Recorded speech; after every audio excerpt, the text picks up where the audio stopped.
2024 has some key events coming up that will shape years to come. With 2 wars and 2 very important elections, there's a lot on the table. Things could change for the better, or they could change for the worse. Let's talk about these flashpoints and how they can change the world, starting with the flashpoint that you're already probably very familiar with. The war in Ukraine will enter into its 3rd year on February 24th, and things have remained tense between the United States and Russia since the very beginning of the war. Heading into 2024, the lines have frozen, and neither side has really been able to gain a significant advantage over the other on the battlefield. However, despite the lines being frozen, fighting has continued all along the front line, and this has led to hundreds of thousands of casualties since the war began on both sides. In 2024, Russia will likely seek to prevent any kind of significant breakdown in their defensive line, really just kind of holding on from Ukrainian advances and also trying to achieve smaller tactical advances on their own. These areas where Russia will likely continue their attack are cities like Avdiivka and areas around Kremenna. Ukraine obviously still wants to take all of their territory. However, because of the Ukrainian counteroffensive in 2023 that did not succeed, they'll likely just continue to defend and attempt to create as many Russian casualties as they possibly can while generating combat power for the future. However, that combat power may not actually be used until 2025 even. While Russia will likely continue their strategic bombing campaign across Ukraine will likely continue their deep strike campaign on the port of Sevastopol as well as different Russian command and control nodes. Having said all of this though, Russia will likely need more personnel for 2024 and beyond, and that might require a whole new round of mobilization. They'll also need to continue to expand their defense industrial base to be able to keep pace with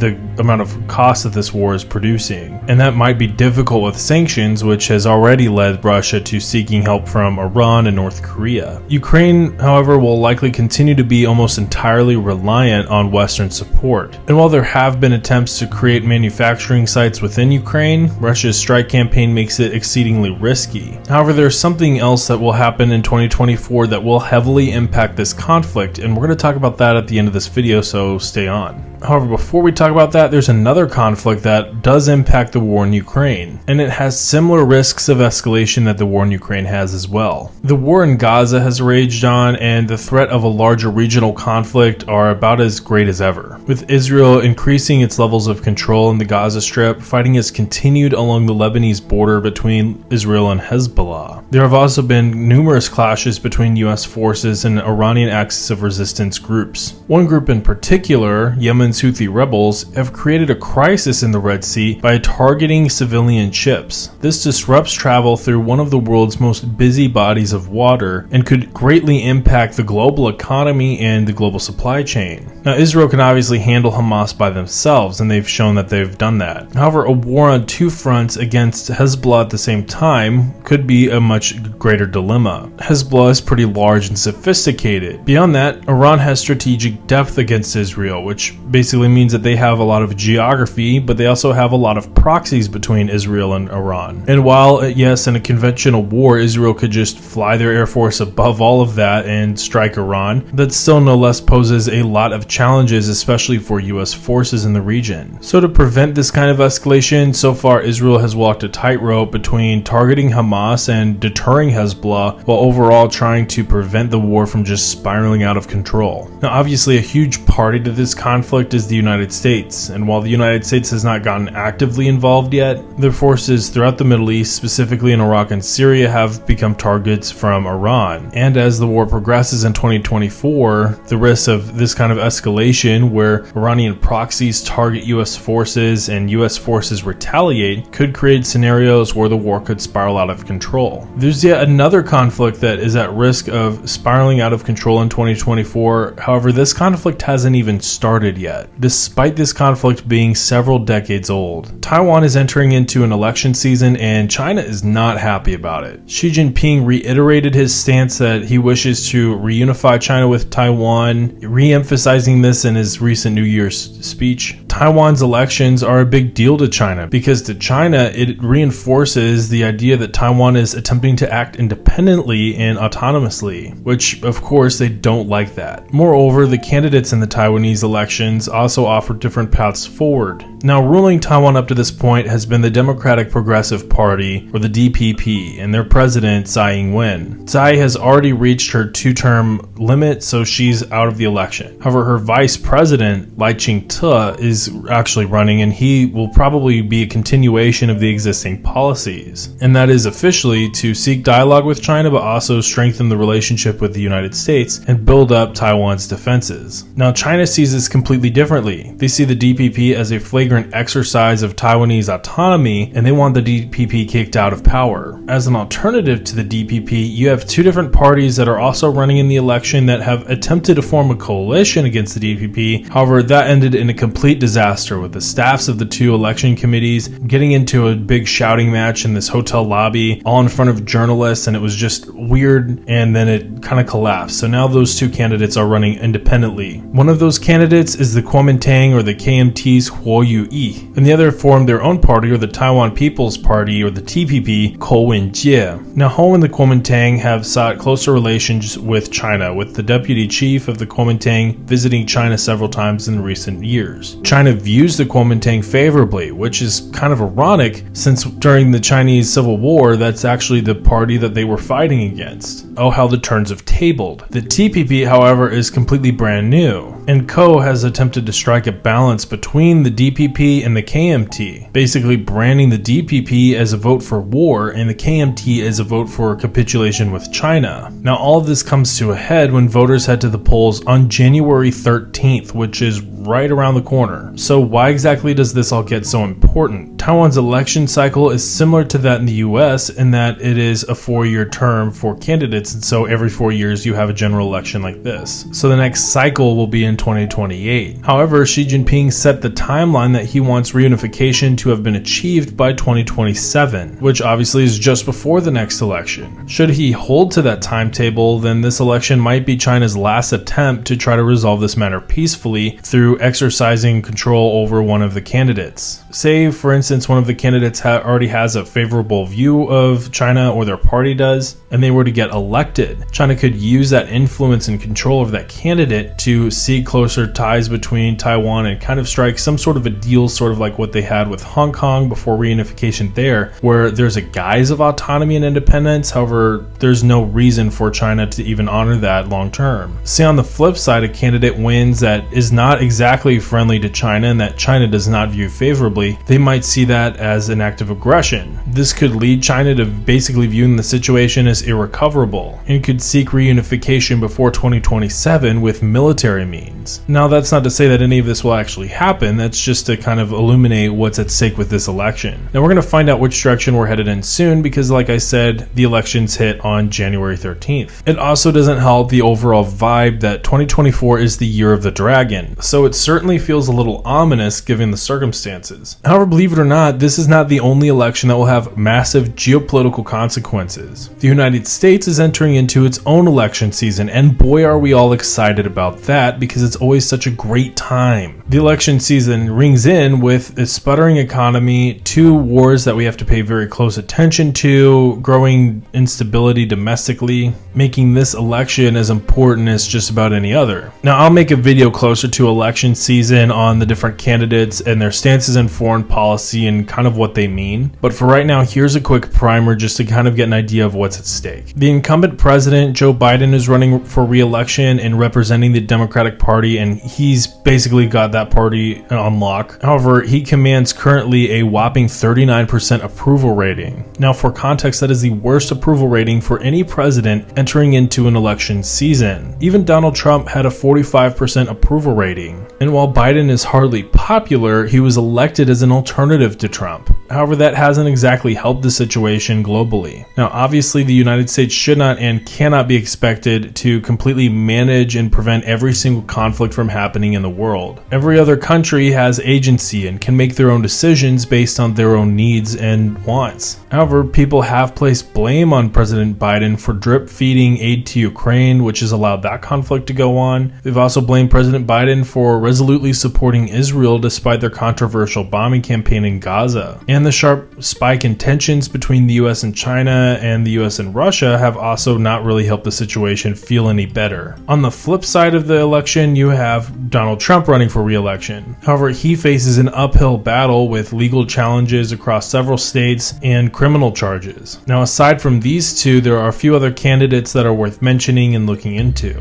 However, I should go ahead and note that all of these candidates are pretty much overshadowed by the aforementioned candidates. President Joe Biden basically has the Democratic Party on lock, and President Trump has a pretty sizable lead in the Republican Party. However, you do have independent candidates like Robert Kennedy, Jill Stein, and Cornel West. Other key Democratic candidates include Marianne Williamson and Dean Phillips, and key Republican candidates include Ron DeSantis, Nikki Haley, Vivek Ramaswamy, and Chris Christie. Of note, 6 of the 14 candidates in this election will be under the age of 70 on Inauguration Day. And I only mention that because age has become a significant conversation within the election season within the United States. Biden will be 82 years old on Inauguration Day and Trump will be 78. So why is all of this important, and where does this fit into the global context? Biden will likely continue the existing policies of support for Israel and support for Ukraine, as long as he has congressional support to do so. However, the record with China and the upcoming Taiwanese elections leaves some level of concern for where that conflict or tensions could go. Republican candidates have also supported aid for Ukraine and Israel. However, the question comes down to quantity and quality, and not every candidate has supported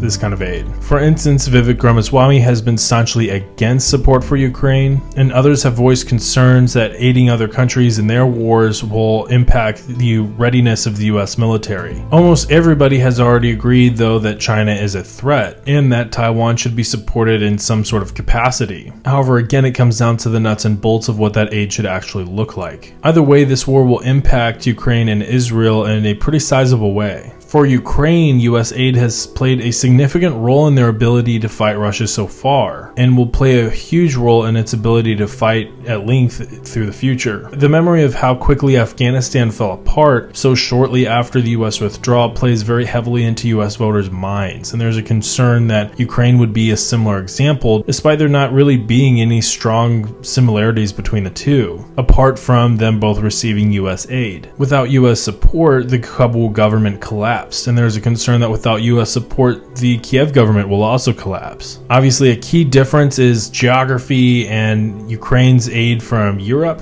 However, Russia's thesis of victory has now changed from a quick strike on Kiev to just waiting out the West and expecting the aid to end at some point, at which point Russia expects basically a breakdown similar to Afghanistan. For Israel, US aid comes in more than just material or monetary aid. There are actual US forces in the region. The opinion of Iran amongst the US voter base is pretty against Iran. Nobody likes Iran. The key difference, however, is whether or not people like Israel, and that's where you start to see a gap amongst the different age groups, where younger people tend to be a bit more split on Israel, while older people tend to be more pro-Israel. In either case, the US position on Israel is not likely to change significantly no matter which candidate is elected into office. And more importantly, for this kind of situation, the US position on Iran is not expected to change. 2024 will be a very important year for the planet, and unfortunately it does not look like we're going to be getting any kind of reprieve from the absolute nonsense that the 2020s have brought us. I graduated in 2020, and since then we've had a worldwide pandemic, 2 wars pop off, a basically lost war, and an insurrection. But I've also seen my Chiefs win the Super Bowl, so I guess you could say it's all worth it. Now I want to hear all of your thoughts about all these stories and what you expect to see in 2024. And also just tell me, how will your 2024 be? Do you have any cool plans or any cool objectives that you've set for yourself? For me, I hope to keep this channel rolling.